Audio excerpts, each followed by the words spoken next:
Vamos abrir as nossas Bíblias na Epístola de Judas, Epístola Universal de Judas, está lá no final da Bíblia, é a que antecede ao Apocalipse.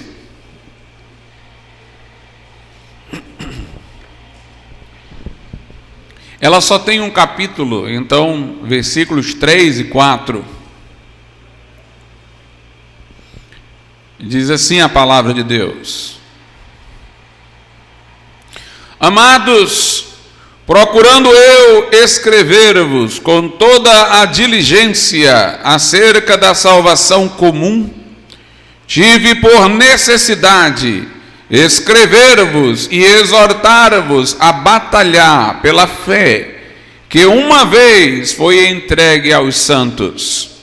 Porque se introduziram furtivamente alguns, os quais já dantes estavam escritos para este mesmo juízo, homens ímpios que convertem em dissolução a graça de Deus e negam a Deus, único dominador e Senhor nosso, Jesus Cristo. Podeis assentar. A experiência de Judas, que não é o Judas Iscariotes, a experiência de Judas que escreveu esta carta é uma experiência muito comum aos pregadores.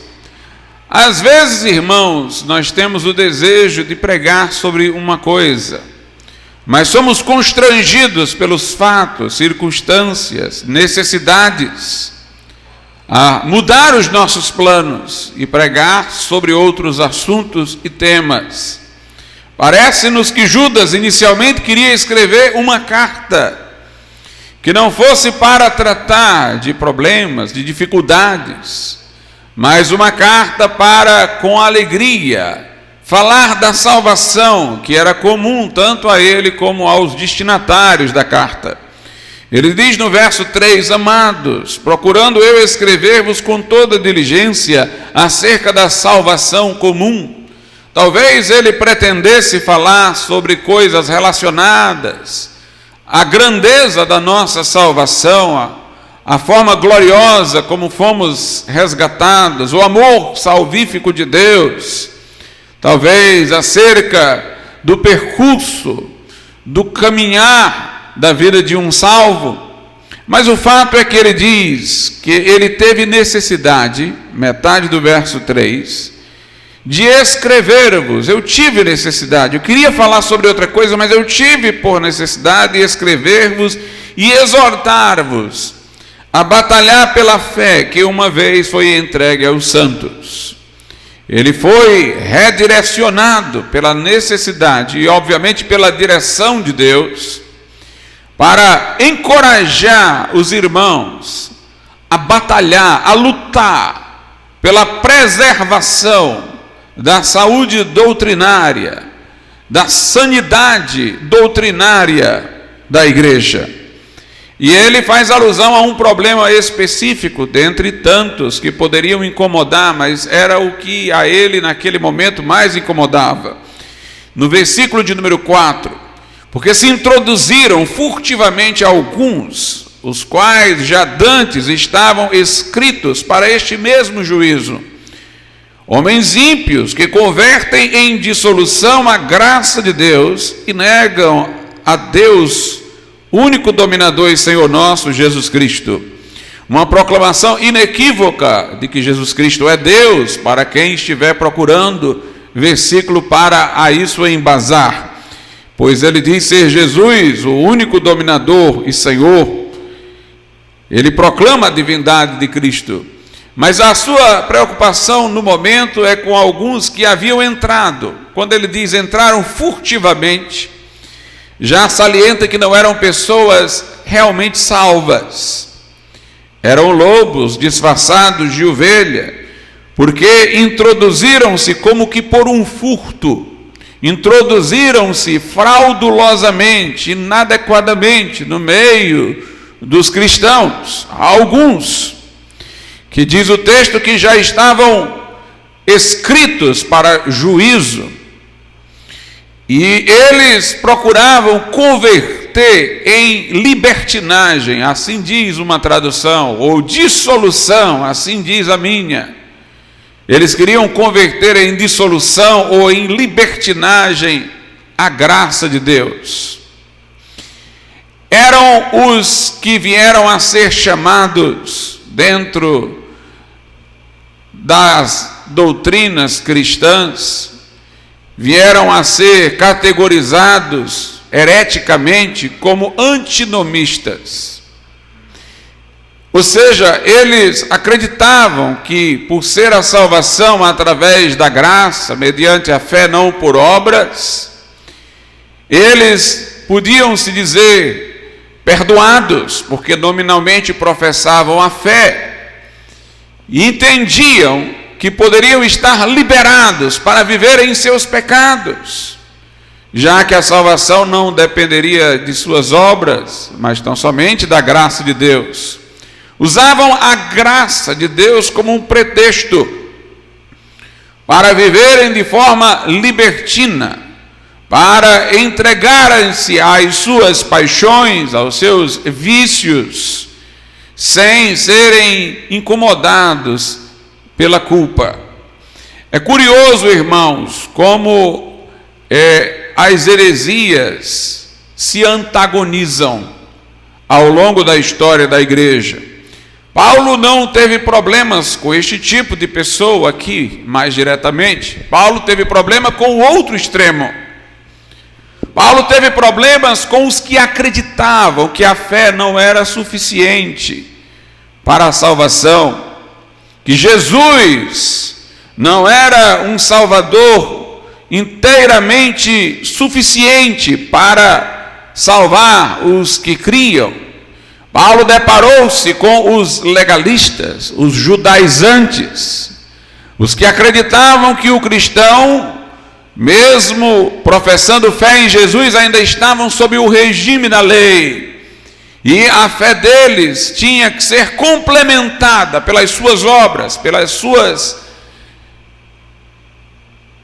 diligências em cumprir os ditames da lei de Deus. Queriam salvarem-se pelos méritos, achavam que Jesus lhes infundia graça pela fé, mas que esta graça não estava madura para a salvação, a não ser quando eles, usando-a, faziam prosperar o seu caminho em obras, e que só poderiam dizerem-se salvos se ao longo da vida tivessem produzido as obras necessárias à salvação. Paulo deparou-se com este tipo de heresia, que é comum, ou mais comum, em muitas pseudo-religiões cristãs, no catolicismo romano, e entre os testemunhos de Jeová, mórmons, adventistas do sétimo dia. Mas aqui Judas depara-se com o outro extremo. Pareciam ortodoxos, pareciam seguir Paulo. A salvação é por graça, mediante a fé, não por obras, para que ninguém se glorie. Não há mérito humano na salvação. O homem não é complementador da obra de Cristo com as suas obras. É salvo só pela fé, mas se é salvo só pela fé e não pelas obras, está livre, depois de salvo, da lei para viver em transgressão e em pecado. Interessante que este tipo de heresia é mais facilmente encontrada dentro do próprio círculo evangélico. A outra é mais fácil de ser identificada, porque aparece fora dos nossos círculos, é uma negação ostensiva daquilo que nos é mais caro, daquilo que para nós é o coração do Evangelho, a salvação por graça mediante a fé. Mas esta aqui, muitas vezes não chega a compor um grupo específico fora do mundo evangélico, mas ela se introduz furtivamente, como diz o texto, em nosso meio. Ela radicaliza inadequadamente uma interpretação da nossa mensagem, parecendo trazer um ar de ortodoxia, mas para remover os freios das paixões e tornar o pecado menos grave e permitir uma vida dissoluta. Interessante que diz que estes aqui convertiam em dissolução a graça de Deus e negavam Jesus Cristo, o único dominador e Senhor. Ou seja, era como se eles estivessem pregando Cristo como Salvador, mas não como Senhor. Eles aceitavam que Jesus salvava, afinal de contas eles falavam em graça, mas eles não queriam o senhorio de Cristo, como se alguém pudesse aceitar Jesus como Salvador sem tê-lo como Senhor, governante da sua vida. Eles negavam o único, veja a frase como é forte, dominador e Senhor. Uma outra tradução diz soberano. Eles negavam o governo de Cristo sobre a vida do salvo. Entendiam a graça como uma liberação para viverem a seu próprio modo. E nós vamos procurar ver na Bíblia que ela não favorece nem ao legalismo dos Gálatas, ou que procurou assediar a vida da igreja em Roma, nem ela favorece ao antidomismo, à libertinagem. São duas posições que estão fora dos trilhos da verdade do evangelho que nós pregamos. Em relação à salvação por graça mediante a fé, a Bíblia nos é inequívoca. Em Efésios 2, 8 e 9 diz: porque pela graça sois salvos, mediante a fé, e isto não vem de vós, é dom de Deus, não vem das obras, para que ninguém se glorie. Observe, a salvação é pela graça, ou seja, pelo favor imerecido de Deus, não por um preço que pagamos. É mediante a fé, não diz que é por causa da fé, mas que é mediante a fé. A fé não é o custo da nossa salvação, o preço que se paga por ela. A fé é só o meio de apropriação.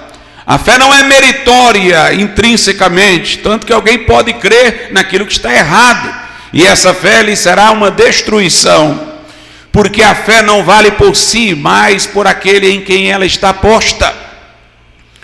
Pela graça sois salvos, por meio, a fé é um meio de apropriação da salvação, que é por graça. Pela graça sois salvos por meio da fé, diz lá Efésios 2:8. E isto, um ser salvo, não vem de vós, não vem do nosso esforço, diligência, ainda que a partir de um estímulo recebido de Deus. Não vem de nós, não vem das nossas obras, vem de fora. Vem do que Jesus fez lá na cruz do Calvário, quando disse: Pai, está consumado. Porque pela graça sois salvos por meio da fé, e isto não vem de vós, é dom de Deus, é dádiva de Deus. Não vem das obras a salvação, para que ninguém se glorie, para que ninguém se ufane, para que ninguém tenha jactância, para que ninguém atribua a si o mérito de ter sido salvo. Mas o que não se costuma ler é o verso 10, que é a continuidade disso aí. O verso 10 diz: porque nós que somos salvos, somos feitura sua, ou seja, obra de suas mãos, criados em Cristo Jesus. Criados no sentido de ser recriados. É como se primeiramente, mediante o nascimento físico de carne e sangue, nós fomos criados em Adão.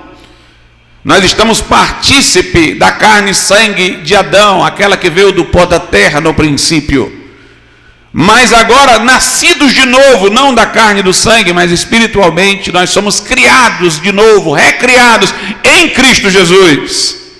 Porque nós que somos salvos por graça, mediante a fé, não por obras para que ninguém se glorie, diz o verso 10, somos obra de suas mãos, somos feitura sua, criados em Cristo Jesus para as boas obras. Nós fomos refeitos, nós fomos renascidos, nós fomos transformados, redirecionados, enxertados em Cristo, e agora estamos com uma perspectiva que é na direção das boas obras. Não somos salvos pelas obras, mas nós somos salvos para as obras. Somos salvos para sermos não apenas absolvidos de condenação e de castigo, mas para sermos libertos do domínio e do poder do pecado. Por isso que a Bíblia diz em Romanos 6, o pecado não terá domínio sobre vós, porque estáis debaixo da graça e não da lei. A mesma graça que me traz o perdão, muda-me o coração. A mesma Bíblia que diz em Romanos 8:1, nenhuma condenação há para os que estão em Cristo Jesus, é a mesma que diz em 2 Coríntios 5:17, aquele que está em Cristo, nova criatura é. As coisas velhas já passaram, e eis que tudo se fez novo. É interessante, irmãos, observarmos que toda vez que Paulo fala que a salvação é por graça mediante a fé, ele deixa algum elemento nas entrelinhas para nós concluirmos que isso não significará que nós vamos tomar a graça como pretexto para pecar. Antes, pelo contrário, a graça nos fará nova criaturas. Mas Paulo já imaginou, na sua época, que alguém poderia tomar o que ele estava pregando para converter nesta heresia antinomista. O Dr. Martyn Lloyd-Jones, que dizem ser o maior pregador que houve no século XX, ele dizia que se, ao pregar o Evangelho, alguém não lhe trouxesse a pergunta, se a salvação é só pela fé, eu posso continuar pecando, então é porque você não pregou o Evangelho. Ele diz, inevitavelmente, nossa pregação leva a pessoa a pelo menos trazer esse questionamento na mente.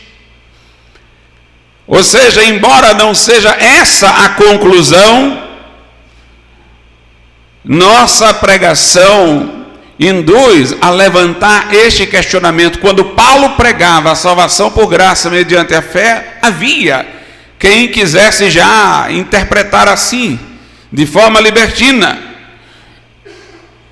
Lá em Romanos, no capítulo 3, nós vemos um exemplo disso. Romanos 3, versos 7 e 8, veja o que Paulo diz. Mas se pela minha mentira abundou mais a verdade de Deus para a glória sua, porque sou eu ainda julgado também como pecador. E por que não dizemos, como somos blasfemados, e como alguns dizem que dizemos, façamos males para que venham bens, a condenação desses é justa.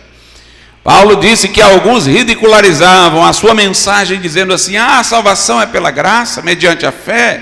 Deus é glorificado em perdoar os muitos pecados que vocês cometeram, então vamos pecar mais, para Deus ser mais glorificado ainda. Paulo diz, eles dizem que nós dizemos isso, mas não é isso que nós dizemos. E Paulo disse, a condenação destes é justa, dos que nos interpretam erradamente, assim são blasfemos. Mas note como alguns traziam essa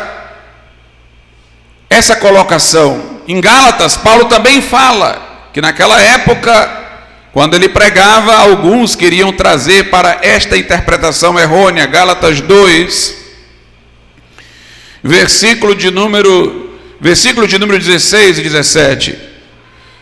Sabendo que o homem não é justificado pelas obras da lei, mas pela fé em Jesus Cristo, temos também crido em Cristo Jesus, para sermos justificados pela fé em Cristo, e não pelas obras da lei.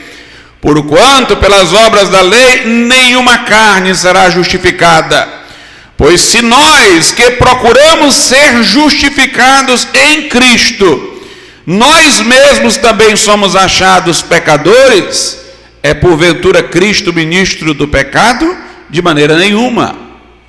Paulo está dizendo: ora, se nós não nos justificamos pelas nossas obras, mas procuramos nos justificar em Cristo, porque nós não temos méritos, então Jesus é alguém que protege o pecado, é o ministro do pecado. Ele diz: de maneira nenhuma, não é isso que nós estamos falando. Mas note como nós muitas vezes somos interpretados assim. E eu até digo-vos, se este tipo de mal entendido não aparecer, ao menos como pergunta, é porque você não está pregando o evangelho. Parece que eu estou dizendo uma coisa estranha. Estou dizendo que isso é herético, mas eu estou dizendo que esta pergunta que é colocada pelos heréticos deve ser feita, porque nós devemos ser insistentes em que é por graça, em que é através da fé, em que não é pelas obras. Mas nós devemos mostrar que tipo de fé é essa pela qual somos salvos. Por exemplo, aqui em Gálatas 2 eu li, se eu continuasse eu chegaria no verso 20, onde Paulo diz: já estou crucificado com Cristo, e vivo não mais eu, mas Cristo vive em mim, e a vida que agora vivo na carne, vivo-a pela fé do Filho de Deus, o qual me amou e se entregou por mim. Note, Paulo mostra como a fé, a mesma pela qual ele foi justificado, muda a rota de sua vida, porque ele diz: agora não sou eu mais quem vive, ao crer, ao me converter, entreguei o meu eu à cruz de Cristo, agora quem vive em mim é Jesus. Essa vida que eu continuo a viver agora no corpo, é a vida de Jesus em mim. Eu a tenho pela fé no Filho de Deus.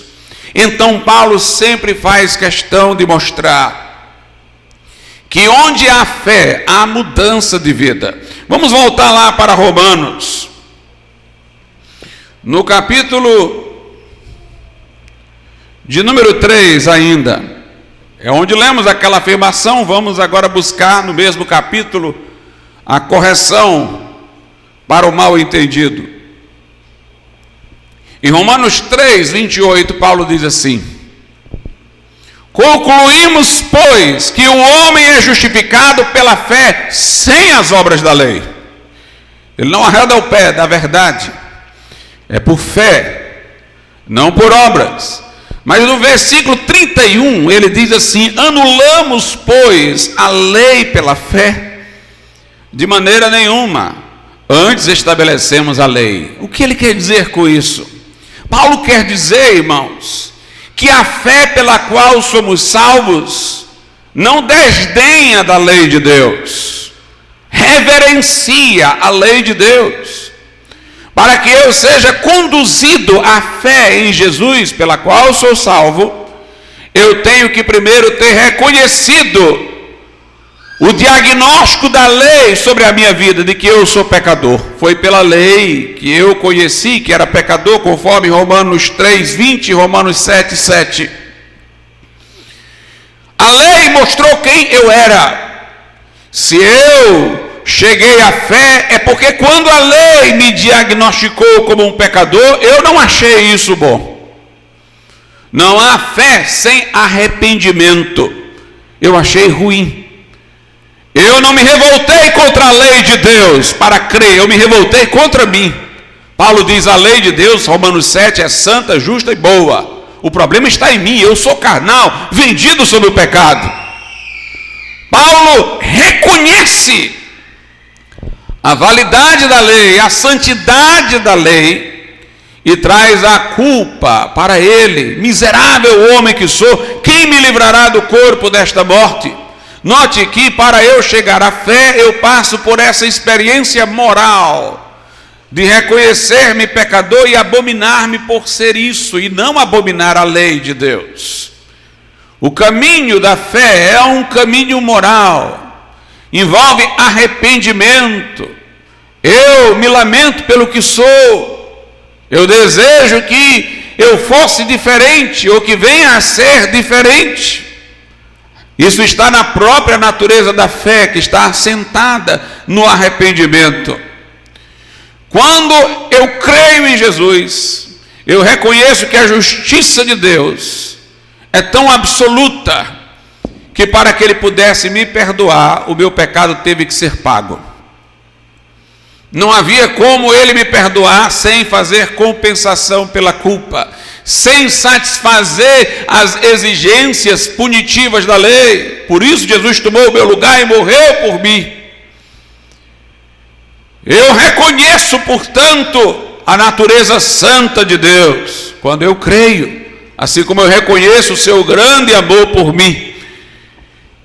Ao crer em Jesus, eu reconheço que a pena que ele pagou era devida pelo meu pecado, mas que ele a assumiu em meu lugar.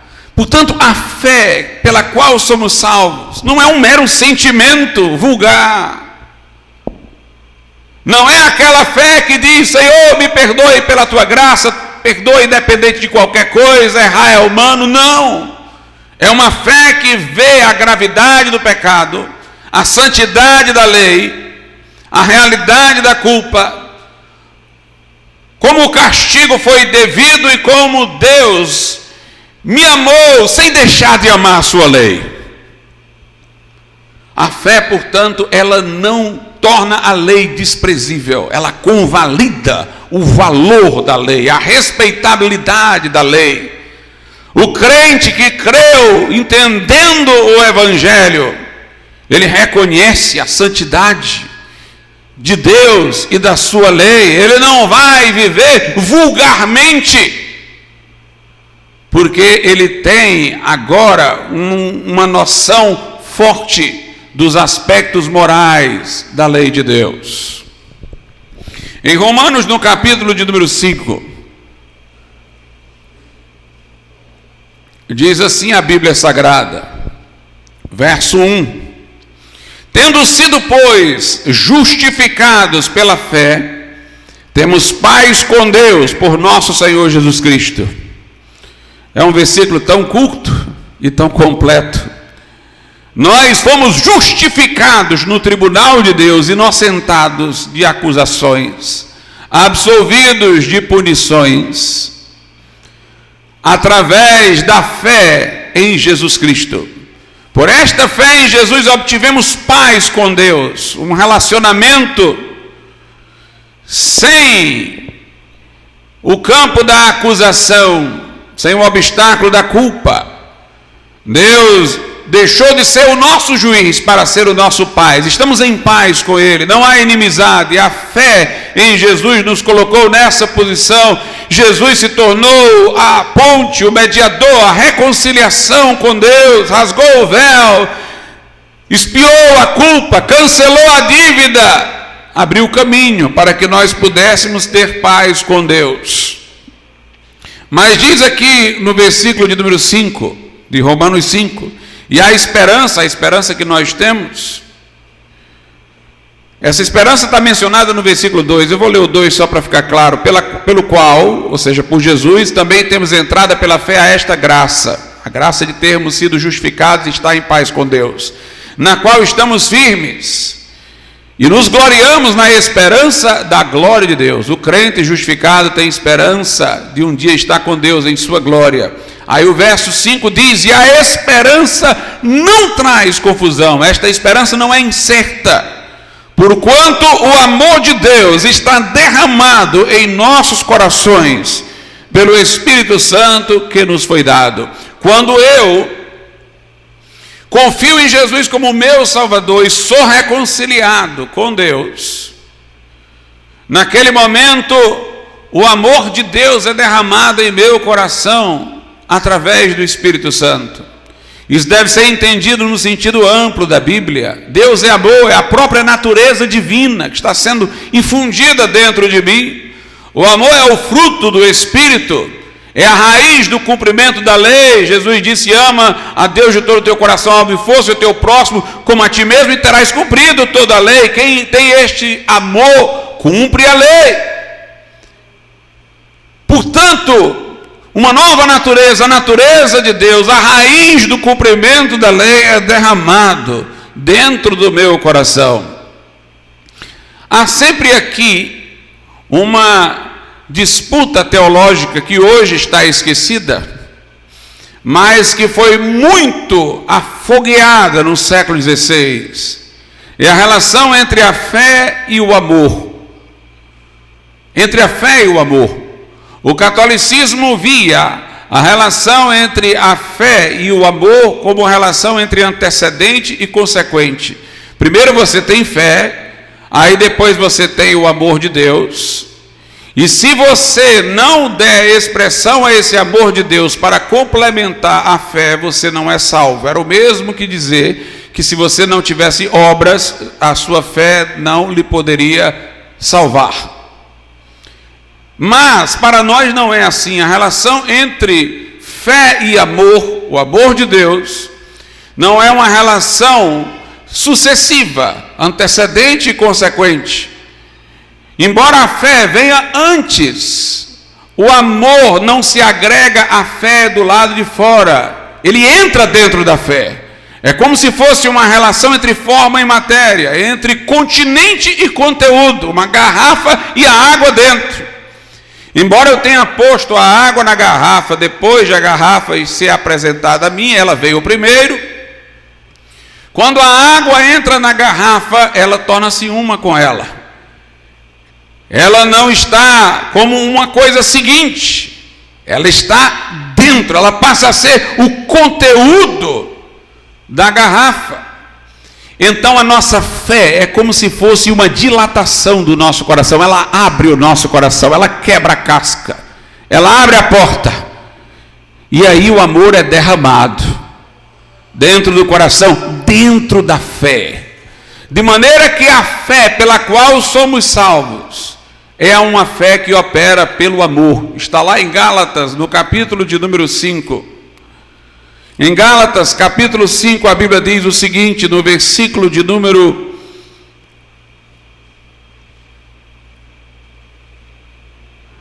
6. Porque em Jesus Cristo nem a circuncisão, nem a incircuncisão tem valor algum, mas sim a fé que opera pelo amor. A fé salvífica, ela não tem o amor como uma coisa que se lhe some exterior a ela. A fé salvífica é uma fé viva no amor, opera pelo amor, está ativa no amor. O amor está na fé e a fé está no amor. A fé salvífica é uma fé que ama a Deus, é uma fé que tem o amor de Deus como seu conteúdo. Aí nós podemos até entender Tiago. Tiago disse: se alguém disser que tem fé e não tiver obras, essa fé pode salvá-lo? Note, Tiago não está falando de uma pessoa que tem a fé no coração e não tem obras. Tiago está falando de uma pessoa que diz que tem fé e não tem obras. A fé dele é só vocal, é só da boca para fora. Tiago diz que esta fé é morta em si mesma. Ou seja, o problema dela não é que ela não produziu obras, é que ela tem um elemento intrinsecamente negativo nela. Ela está morta nela mesma, ela é estéril. Não é que ela morreu porque não gerou obras, é que ela não gerou obras porque ela é morta em si mesma, nela mesma. É a mera fé que os demônios têm quando dizem que acreditam em Deus. É um assentimento intelectual, mas não é a fé que abre o coração para receber o amor de Deus. Não é a fé que convalida que a lei é verdadeira e que nós é que somos culpados e que nos move ao arrependimento. A fé pela qual somos salvos não é a fé morta em si mesma, é a fé viva no amor de Deus, que foi derramado dentro dela. Esta é a fé salvadora, que levará necessariamente à mudança de vida, a amar a Deus, a amar o próximo, a produzir o fruto do Espírito Santo. Uma das coisas equivocadas no catolicismo romano foi que o catolicismo não distinguiu o que a Bíblia chama de justificação e o que a Bíblia chama de santificação. Nós entendemos que justificação é uma coisa externa. Quer dizer que Deus considera os meus pecados pagos na cruz de Cristo, e atribui-me a vida reta que Jesus viveu sobre a terra como se eu a tivesse vivido. Assim ele me declara justo com base nos méritos de Jesus. Justificação para nós é um ato forense, tribunalício, judicial.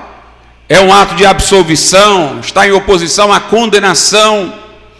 Não somos mais condenados, somos justificados. Quem tentará acusação contra os escolhidos de Deus? Deus é quem os justifica, quem os condenará?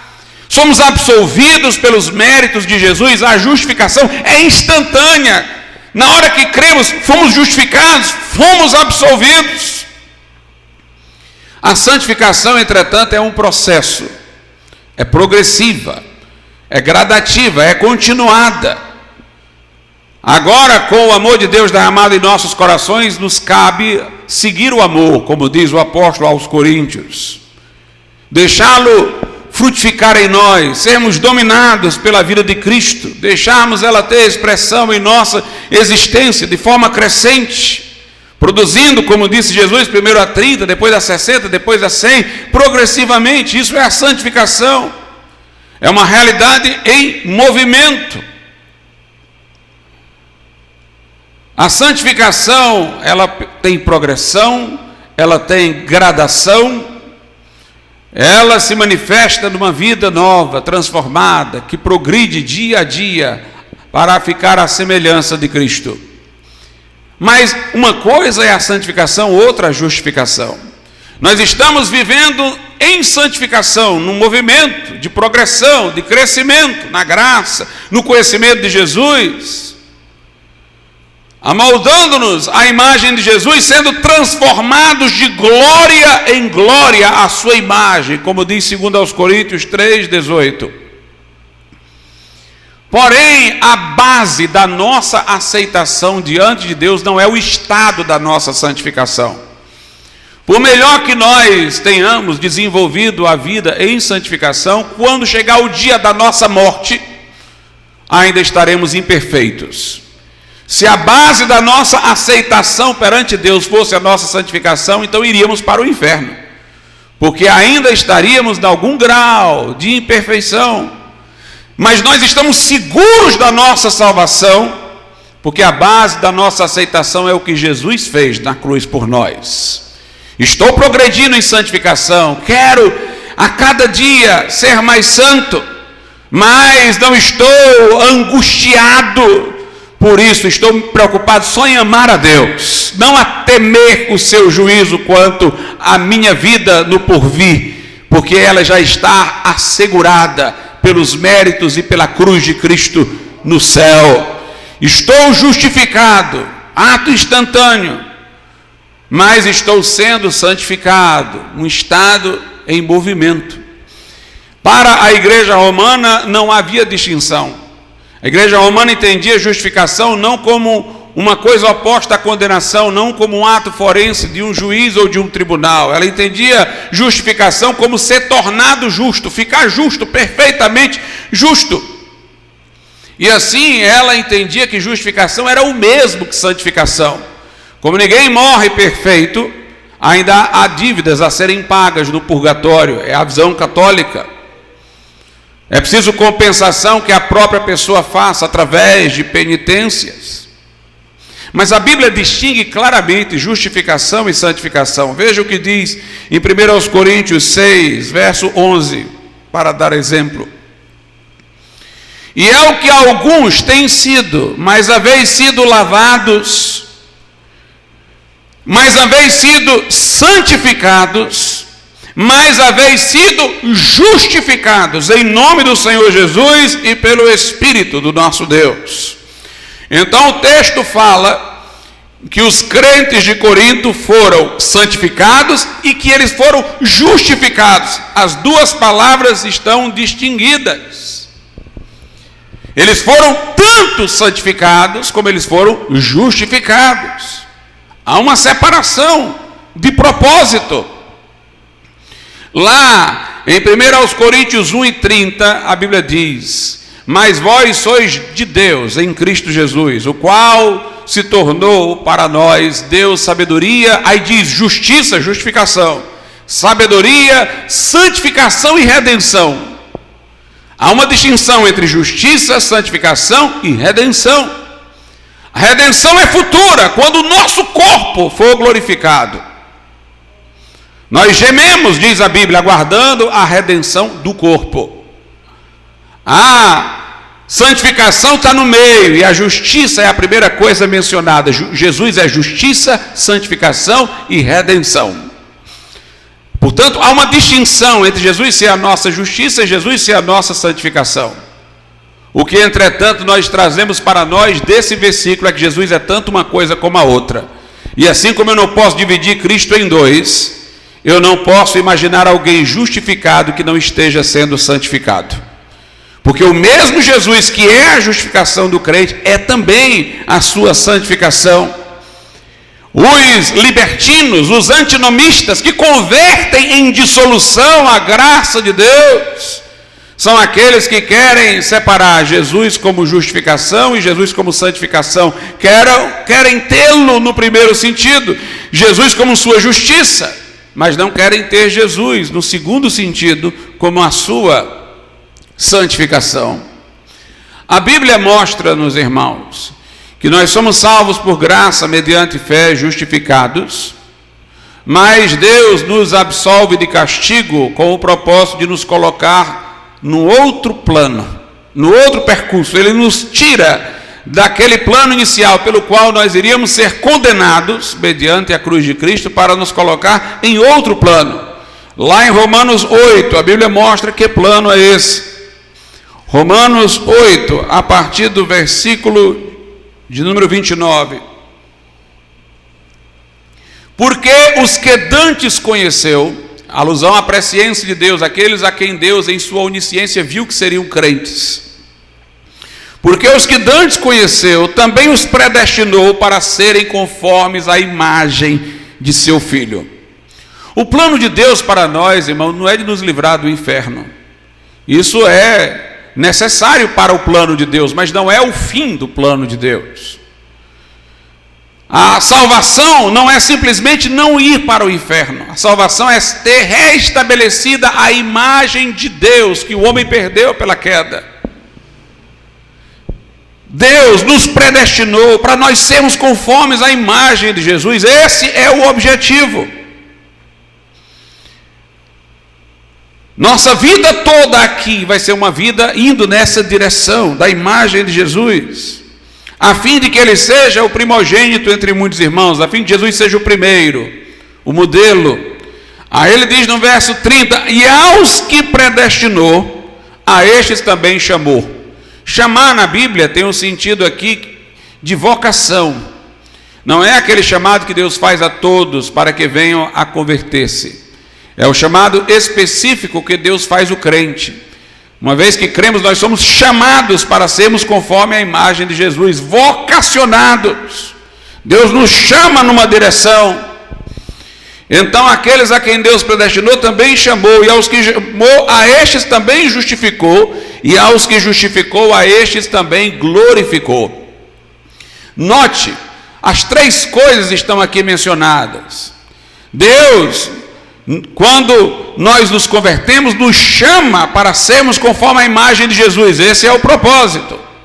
E aos que chamou no início, ele justificou, ou seja, absolveu no seu tribunal de castigo, e no final ele vai glorificar.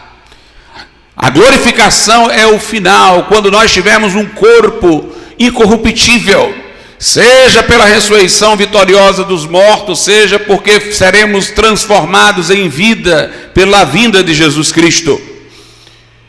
É o momento final, a glorificação. Aqueles a quem Deus chamou para esta vida de ser conforme a imagem de Jesus, ele justificou no começo e vai glorificar no fim. São os dois extremos.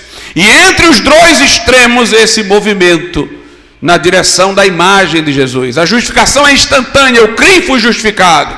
A glorificação será instantânea, no abrir e fechar de olhos, este corpo mortal se revestirá de imortalidade, quando Jesus vier por ocasião do arrebatamento. E entre uma coisa e outra, eu estou no meu chamado, para ser modelado a cada dia, a imagem de Jesus. Nós temos uma vocação como crentes, é o que a Bíblia quer nos dizer. Aqueles a quem Deus salva, Ele vocaciona para quê? Para a santidade, para a santificação. Lá na carta de Paulo a Timóteo, ele diz o seguinte, 2 Timóteo 1:9, que nos salvou e chamou. Note, o chamado aqui não é o chamado para ser crente, porque ele vem depois da salvação.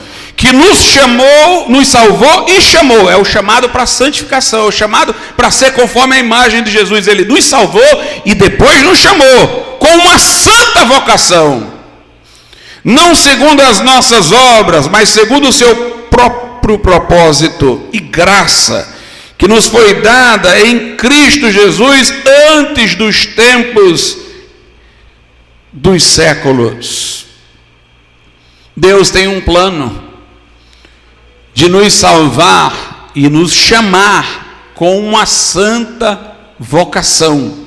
Diz aqui a Bíblia, na carta aos Tessalonicenses, 1 aos Tessalonicenses 4, versículo de número 7, porque não nos chamou Deus para a imundícia, mas para a santificação. Para a santificação. Fomos chamados para a santificação. Vocação, irmãos, é um conceito muito importante na Bíblia. Quisera que fosse ressaltado hoje, como nos dias da minha adolescência. Eu lembro-me que fazíamos testes vocacionais. Eu lembro-me naquele tempo, quando eu era adolescente, que quando uma pessoa ia escolher um curso numa faculdade, uma profissão, ela pensava nos seus talentos e habilidades, competências, para ver o que era mais adequado, a natureza da sua personalidade. Hoje em dia, as pessoas acorrem para cursos que trazem promessas de maior ganho e de sucesso profissional. As pessoas vivem em torno do dinheiro e do materialismo, não daquilo que vai dar planificação à sua personalidade, à sua condição pessoal adequada. Mas vocação é alguma coisa que nos é adequado. Por isso que Paulo diz, tudo me é lícito, nem tudo me convém. Tem coisas que são adequadas a um crente. É uma vocação, uma direção. Nós fomos criados em Cristo Jesus para as boas obras. Isso quer dizer que nós não vamos nos sentir bem fora desse propósito. Isso quer dizer que nós não vamos ser felizes fora desse propósito da santidade. O incrédulo é como um perdido, um extraviado. Ele não tem direção.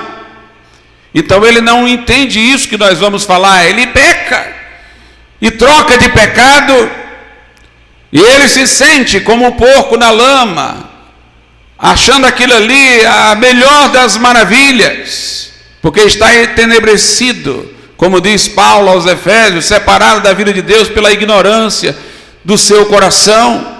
Mas o crente, ele tem uma vocação, ele tem uma redireção na sua natureza, e missão, um chamado, um senso de chamado, numa direção. Por isso o crente, quando peca, não fica feliz porque peca. Por isso ele se angustia. Por isso ele não tem outra alternativa para se realizar como pessoa que não na santidade. E a força dessa vocação é que nos traz de volta. Por mais que nossa dureza às vezes possa criar atrasos, nós saímos do caminho, nós perambulamos por lá e por cá, mas nós chegamos a um momento que vemos, não tem jeito. Não é para isso que eu estou destinado, eu tenho que voltar. Eu tenho que voltar. É o peregrino de John Bunyan, que se desencaminha por algum momento, mas depois lembra-se de quem ele era, de qual era a sua missão e vocação, e torna a ingressar no caminho. Assim é o crente, ele tem um senso de vocação, fomos chamados. Tem uma força numa direção, atuando sobre nós. Tem um chamado numa direção, quando a gente quer fechar os olhos, não quer ouvir, quer sair. Isso não melhora as coisas, isso prejudica-nos ainda mais, porque nós sabemos. para onde devemos ir, em que direção nós devemos trilhar. E a força dessa vocação é que nos atrai. Quer viver plenamente crente, quer viver vida e vida com abundância, então vá na direção certa e ainda vá correndo. Paulo disse: eu quero cumprir a carreira que me está proposta. Paulo disse: eu quero me livrar, Hebreus 12, se é que foi Paulo que escreveu Hebreus, eu quero me livrar de todos os embaraços, do pecado que tão de perto me rodeia. Sai daqui embaraço, sai daqui pedra, e eu quero correr a carreira, olhando para o autor e consumador da fé. Quando você vai na direção, você pisa mais firme, você está seguro, você tem alegria no coração, você tem paz que excede todo entendimento. Se as pedradas vierem como Estevão, você vai ver o céu aberto e o Filho do Homem em pé à direita de Deus. Paulo era um homem, irmãos, que tinha alegria transbordante, segurança, porque era obcecado pelo seu caminho, o caminho que Deus colocou para ele de santidade. Ele diz assim na carta aos Filipenses, capítulo de número 3, a partir do verso 12: não que já tenha alcançado, ou que já seja perfeito, mas prossigo para alcançar aquilo para o que fui também preso por Cristo. Jesus me alcançou para eu alcançar a santidade, então eu procuro alcançar aquilo para o que fui alcançado. Irmãos, quanto a mim, não julgo que o haja alcançado, mas uma coisa eu faço. Aleluia, uma coisa. O crente, irmãos, tem que ser bitolado. Bitolado não é aquele que sai só batendo no mesmo canto. Pois sejamos. Paulo não era um homem de duas coisas, de três coisas, mas de uma coisa só. Jesus disse a Marta: Marta, poucas coisas são necessárias, aliás, uma só. Maria escolheu a melhor parte.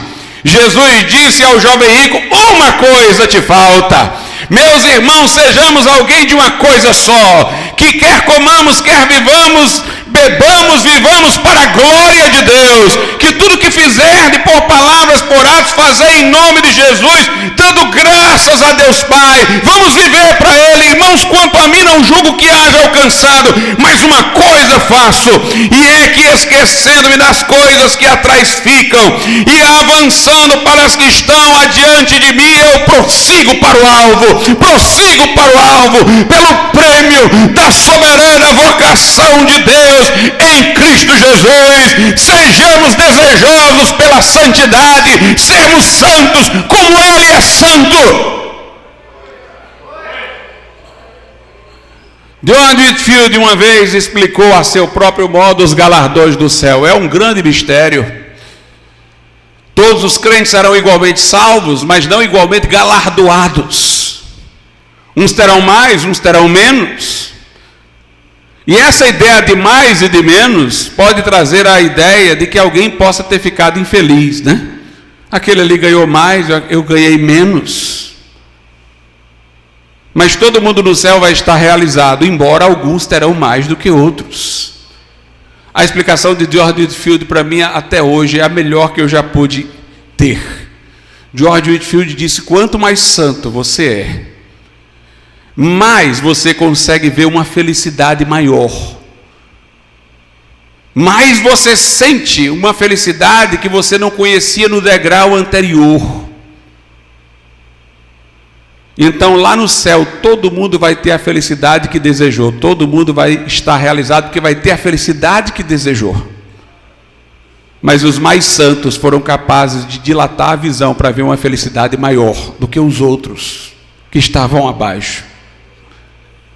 Assim todos estarão felizes, encontraram o que procuravam. Mas alguns, por sua maior santidade, puderam procurar coisas mais elevadas para tê-las no céu. Vamos ser obcecados por isso, irmãos. Uma coisa faço: vamos servir a Deus. Para mim o viver é Cristo e o morrer é lucro. Desejemos a Jesus de todo o nosso coração. Essa pedra que os edificadores rejeitaram, Pedro diz para vocês, para nós que cremos, é preciosa. Paulo disse: por amor de Cristo Jesus, do conhecimento de Cristo Jesus, meu Senhor, perdi todas essas coisas e considero como nada para ganhar a Cristo. Vamos buscar um coração santo. Vamos ser como Ele é. Vamos nos identificar com Ele na sua vida santa. Vamos ficar de pé.